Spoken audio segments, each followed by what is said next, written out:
Good evening and welcome to another edition of Business and Financial Raw Talk, a no-holds-barred forum for leaders and innovators.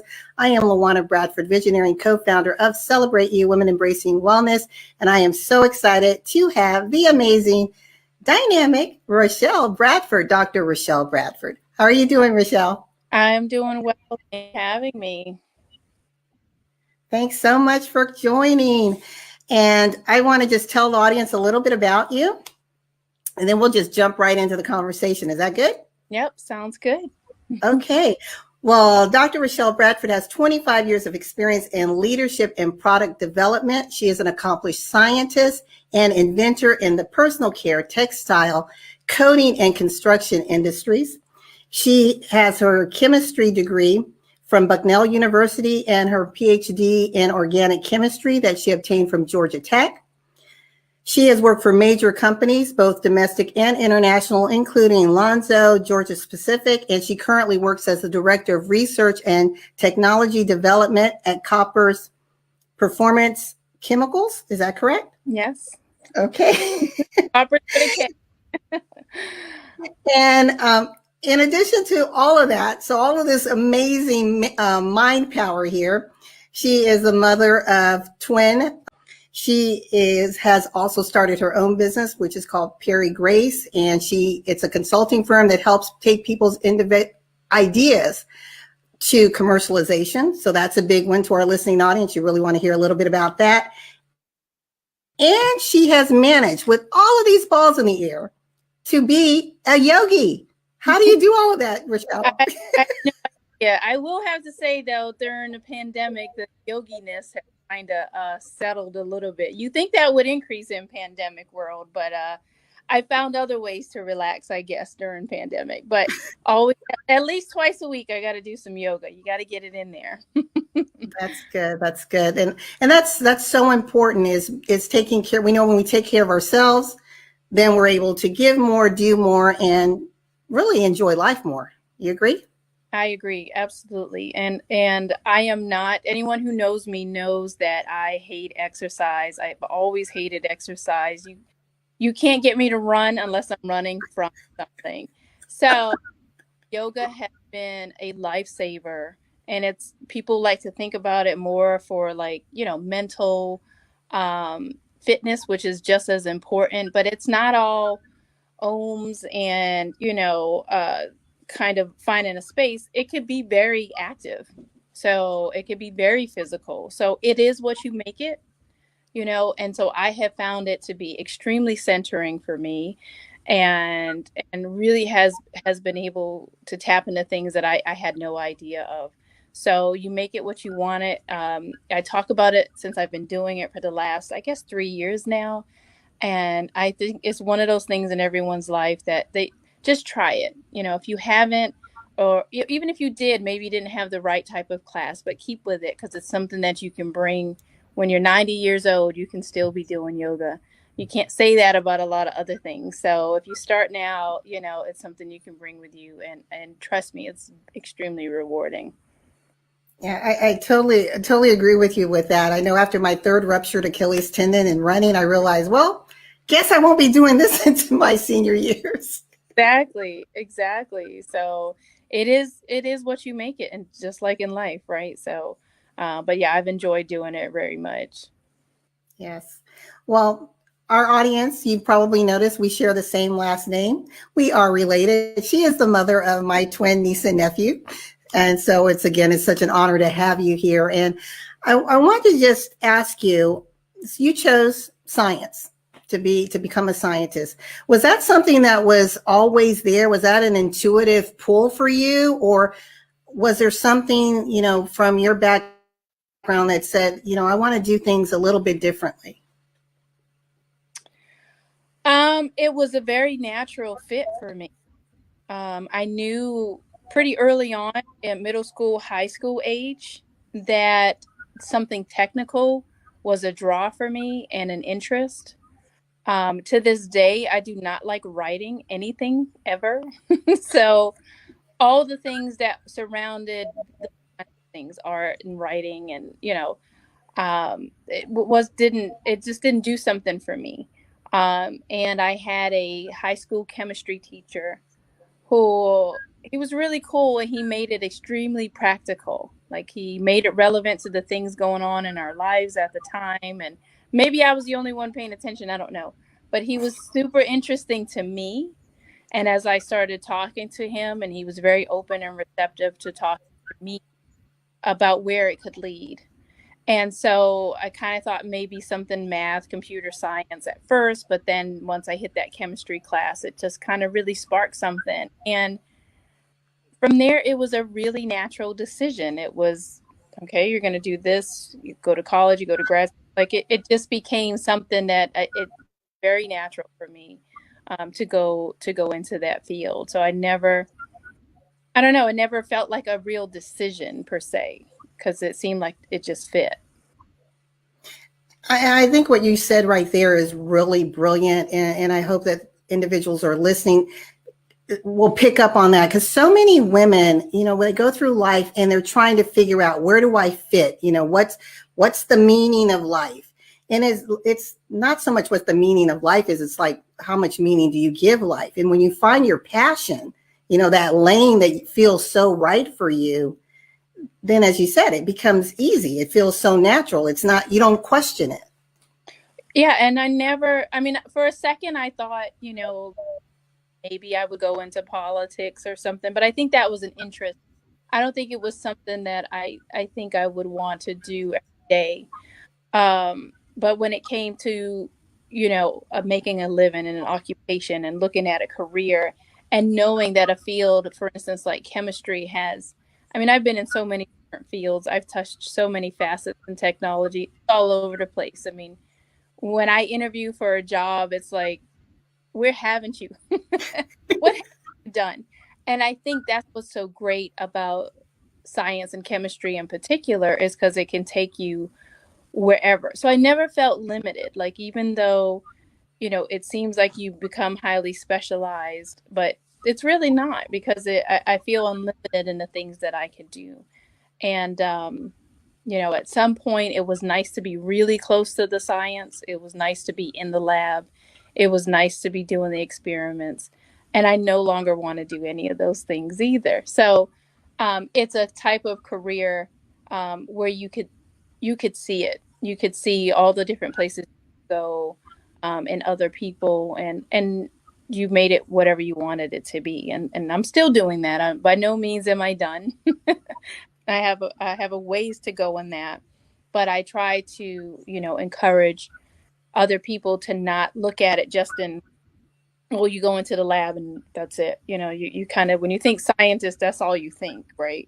Oh, they're just blowing up stuff and, mixing together. But it's so much more than that, and so hopefully I can, share with people what my experience has been like. So let's talk a little bit about the gender divide, and I want to, I'm calling it that because when we think about traditionally, the traditional lanes that women, not only here in the U.S. but across the world, go into, and then you have this bridge, and now this whole push about, let's get women into STEM, and the numbers are increasing. But when you look at, we are, well, due to the pandemic, our numbers have decreased a bit in the workforce, but we're about 49% in the workforce, but only 27% in STEM careers, which is a huge growth rate when you look at, in 1970, we were 8%. What would you tell, because you are a mother, what would you tell women when it comes to, I guess, presenting opportunities for their children, whether it's male or female, in how to explore and not just go to what seems like the traditional fit?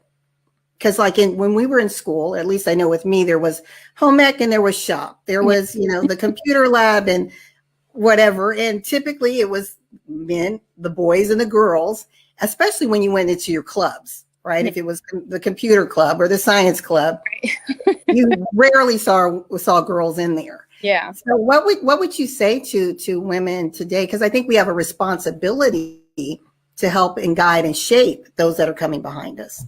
Oh, absolutely. And I try to, reach out and do different things to encourage them, not only young, but even, as we get older. You'll be surprised, especially in some of the more progressive institutions. The numbers, like when I went to graduate school, there were more women pursuing doctorate degrees than there were men. And so it's not so much that women, and you're right, the numbers are increasing for sure. A lot of women graduate with STEM degrees, but they tend not to work in that career. And Hmm. so I had done some research a while ago trying to prepare for a STEM talk one time, a panel discussion. And I was really surprised by the results that I found when you start doing that type of digging.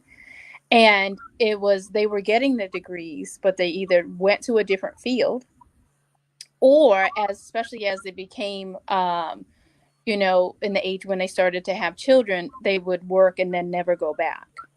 And if they did, they also didn't go back into science. So they're getting there, right? So some of the message is getting across that you can do this too. You can have this career. You're just as capable as a man, and you could be successful, if not more so. That message seemed to be getting across in the education, but not in a long-term career. And so, I have found myself having conversations with employees as I seen the struggle. They get to a point when, as a lot of women do, the struggle of, career versus home. And I've tried to help navigate them, one, by example. There was a period of time when the children were really young, when the twins were young, that I didn't work. That was harder. Staying home for me was harder than going to work and doing the science stuff. That was easy. Staying home with twins, not so much. So I was thrilled to go back into the workforce. I was thrilled to go back into that, and show them that it can be done by my own example, and show them, that that shouldn't be a deterrent, for you or for anyone, just to go into science and stay into science, right? And it wasn't easy. It still isn't easy. But I think having the support network, having people see that it's possible, and make sure that you talk to other women is extremely important. Find someone, find a mentor. And by the way, it doesn't always have to be a woman. You can find a male mentor who understands what you're going through, because that's important. And they can help you through that process too. I love that. So, I think here in the US, we're sometimes kind of in a bubble when it comes to us in the workplace. And we know there's the whole pay inequity, but I don't want to go there. But let's now look across to emerging countries where there's a choice. There's a limited income, household income, and they have to choose between, do I let my son go to school or do I let my daughter? And invariably, it's the son who gets priority. So because your career takes you around the world, have you ever had the opportunity to talk to some of the local women who are maybe looking to you and wondering, how can I either get into this field or advance in this area? Yeah. I have worked in and with a lot of people from many different cultures. It's very culture specific, right? So, for instance, I've worked in a lot of Nordic countries. A lot of, if not any, there might be more women than men who might work in those countries. And a lot of it is because of their health care. The family policies that they have, the medical policies that they have are very extremely progressive, right, in those countries. Right. So I didn't necessarily find that with the women there. Like, they really felt like it was a true choice, and didn't have that struggle, didn't feel that struggle or that tug. And more, say, South America, that's a little bit different. Especially in the scientific fields, you don't find that much. It is very male dominated, and tends to be. And so I think that goes along some of the norms in a lot of different fields, right? But I think it's still important to have those conversations, be honest, and a lot of it depends on the company. You know, how supportive is the company that you're working for? How integrated are they? How tapped in are they in to the women in their organization and making sure that they are heard, that they're comfortable, that it's equitable? Is the company sort of blind to all Mm. of that? So the company that I work for now is the first company that I ever worked for that actually had a organization just for women to support the women in the company. If it existed in any other company that I've worked for, I didn't know about it.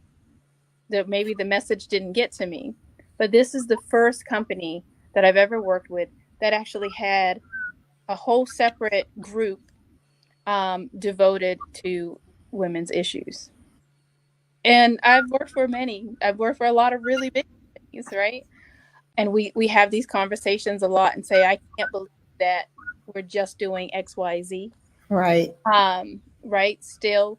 But yeah, a lot of it does depend on how progressive the company is. So I would encourage people, as you're looking for opportunity, do that kind of research. We do the high level stuff, right? When we look at companies, we look at, oh, the EBITDA, and we look at their profit loss, what their stocks are doing. Like, we do all that hardcore fact stuff. But try to reach out to other women at that organization, or try to find out what they're doing in the community. You know, all those other things that make an an impact on your personal life. Like, that's important in your job search too, when you're looking to make a change in your career. Business and Financial Raw Talk, a no-holds-barred forum for leaders and innovators with award-winning business strategist and financial analyst LaWanna Bradford with the Bradford Group. With Raw Talk, we are empowering women to rise and succeed in business and finances and improve the world for the next generation.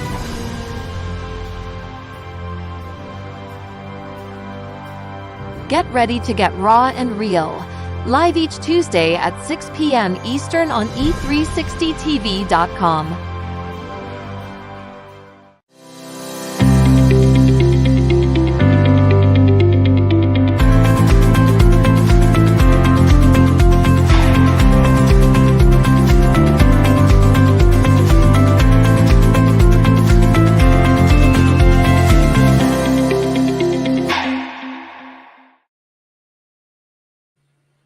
Yeah, I love that. And it's interesting, like you said, you've worked for these major companies and you weren't aware if there was any, women type initiative.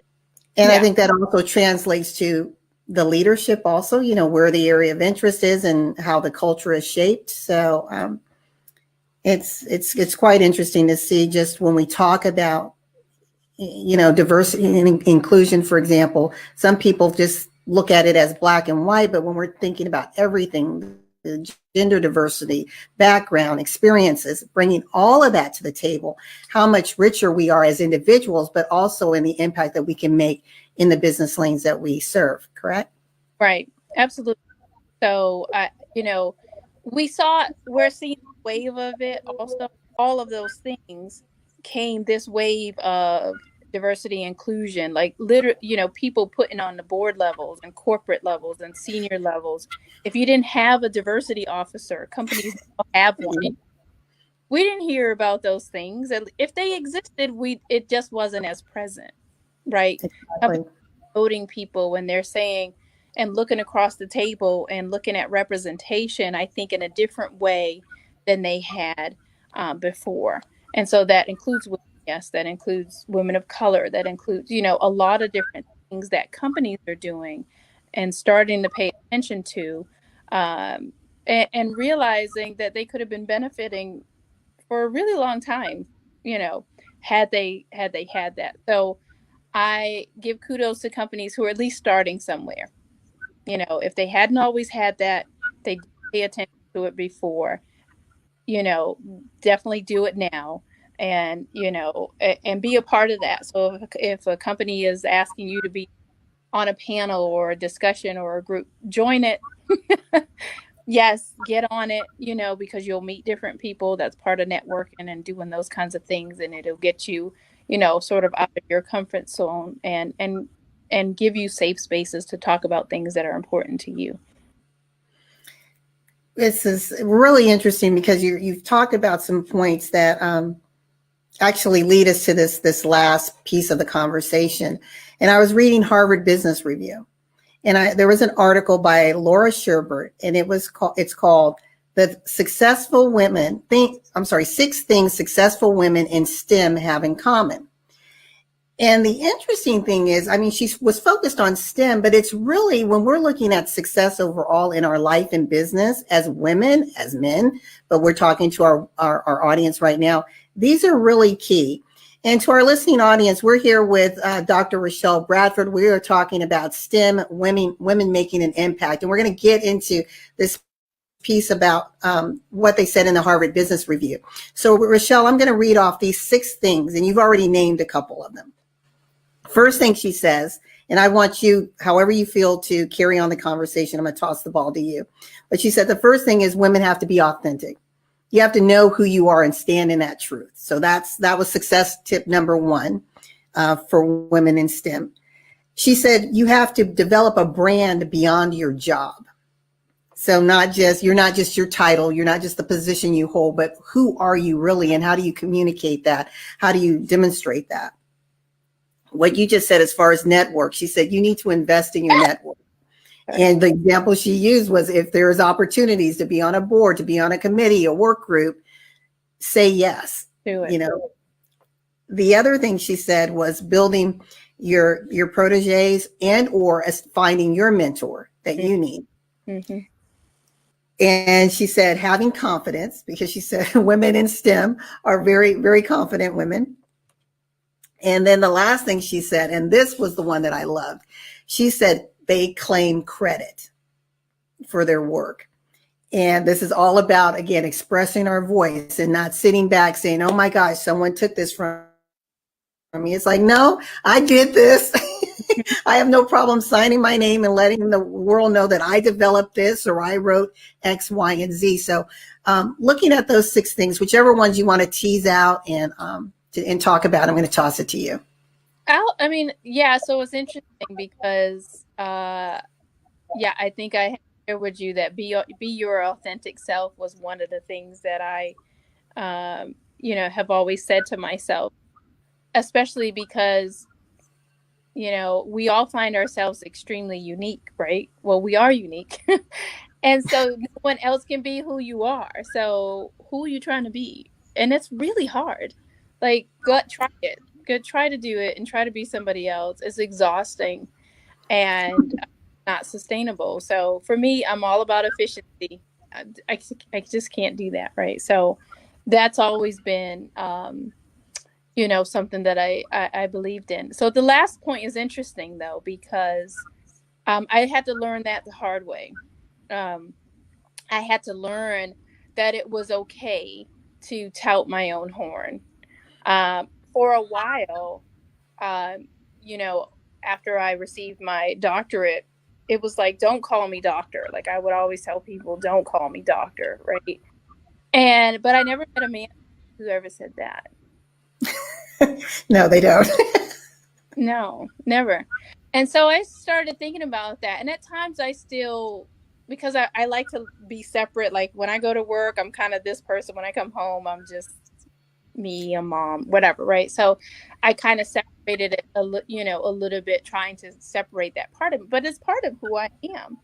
And I have to learn how to own that. I have to learn to be able to say it. When somebody asks what my salutation is, it's doctor, and you need to make sure you address me that way. You know what I mean? Whether it's in a professional setting or whenever it's a person, right? I'm not saying do it when, I go, I don't know, to Kroger or something, but when it's a person, it needs to be said, and so, but that was a learning process for me to be comfortable in what I had done, what I had achieved, and to own it, right? So that was a learning process for me, a learning process to take ownership of my ideas right? To not let other people supersede that, take it from that was part of something that I absolutely had to learn in my career. So, for anyone listening who are early in their career, you take credit for everything that you do and say it loudly.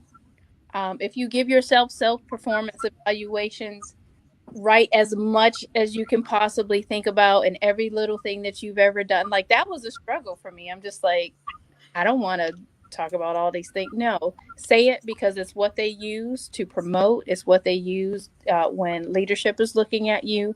And they want to make sure you're confident. They want to make sure that you own your stuff and that you know how to talk about it. Because if you did it, you're the only one who can talk about it, right? You know it the Right. best. So that was a hard lesson for me. I probably lost a couple patents because of that. But I fixed that. I don't do that anymore.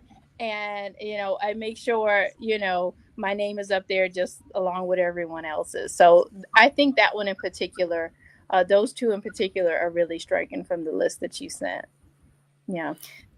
And it is sad, and I don't know what it is about our conditioning as women, but we too tend to hold back a little bit. It's like, oh, I don't want to boast. I don't want to stand up and, own the room or take up space. But no, we should be seen. We should be heard.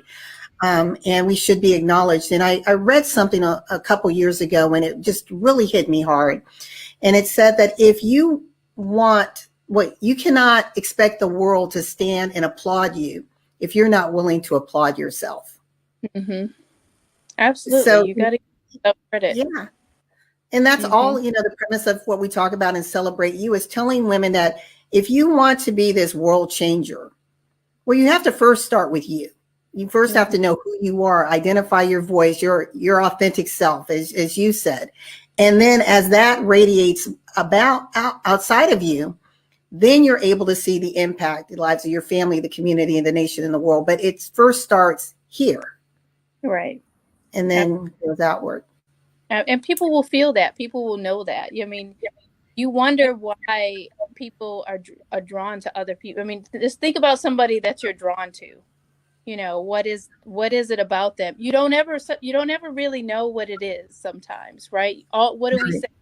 Oh, it's just something about them, that draws you. And so you've got to find those things about yourself, find out where you shine, and make those even bigger, right?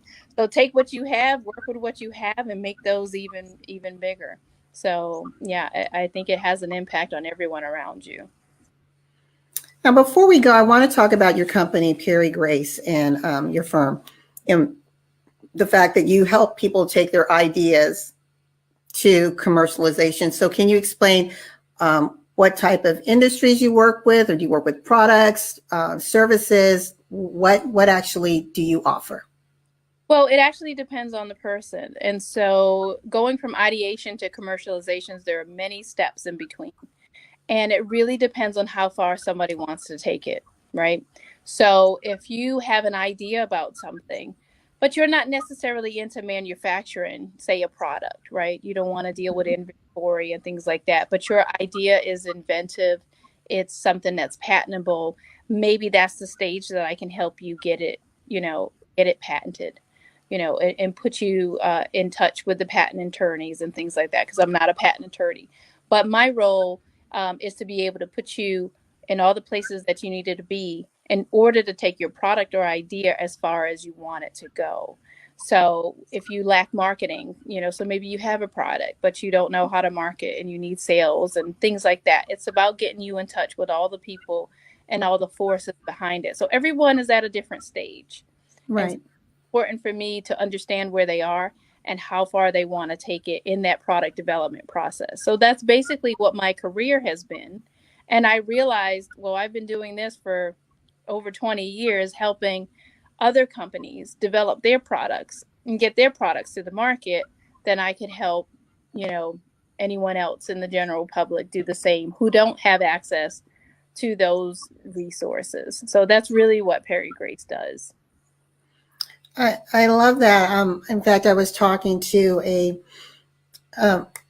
Well, I guess she's a formulator of products. It's a skincare line, and she's new in business. And one of our conversations is, okay, now that she's here, how does she expand even further? And I know whenever you're dealing with any sort of product, especially when it's touching skin and is dealing with wellness, there's certain things she needs to consider to protect herself as well as protecting the clients.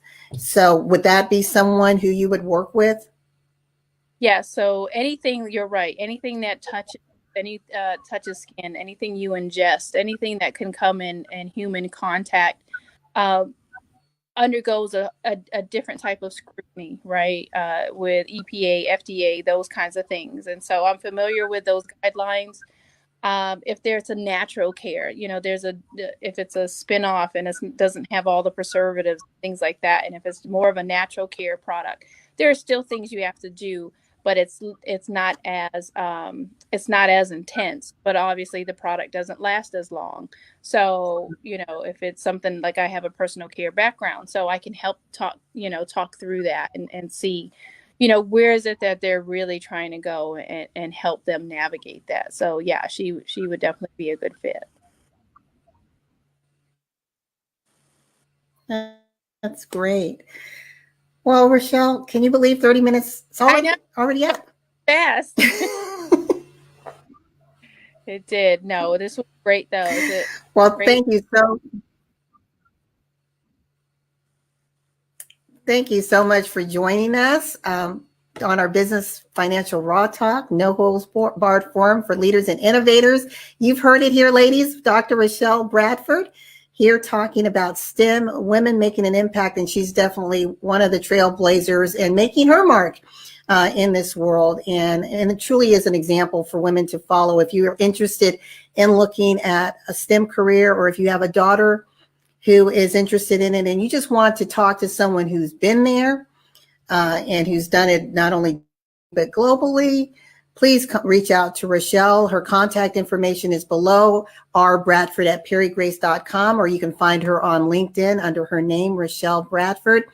And Rochelle, is there any last words you'd like to leave with our listening audience? No, I just want to say, everyone stay safe, obviously, but, enjoy life. Enjoy your life and live it to the fullest, because you only get one. So. Yes. Well, thank you so much. And as we always say, and keep reaching for your goal, stay in your lane, and trust that when opportunity and your vision collide, success is inevitable. Until next time, good night. Thank you.